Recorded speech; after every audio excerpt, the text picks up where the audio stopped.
بے شک میرا پروردگار جو چاہتا ہے تدبیر سے کرتا ہے، وہ علم والا ہے، حکمت والا ہے۔ جب یہ سب باتیں ہو لیں تو یوسف نے اللہ سے دعا کی کہ اے میرے پروردگار، تو نے مجھ کو حکومت سے نوازا اور خوابوں کی تعبیر کا علم بخشا۔ اے آسمانوں اور زمین کے پیدا کرنے والے، تو ہی دنیا اور آخرت میں میرا کارساز ہے۔ تو مجھے دنیا سے اپنی اطاعت کی حالت میں اٹھائیو اور آخرت میں اپنے نیک بندوں میں داخل کیجو۔ اے پیغمبر، یہ اخبار غیب میں سے ہیں جو ہم تمہاری طرف بھیجتے ہیں۔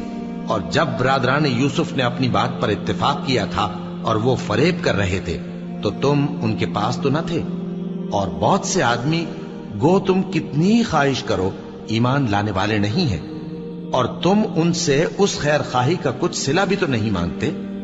یہ قرآن اور کچھ نہیں تمام جہانوں کے لیے نصیحت ہے، اور آسمان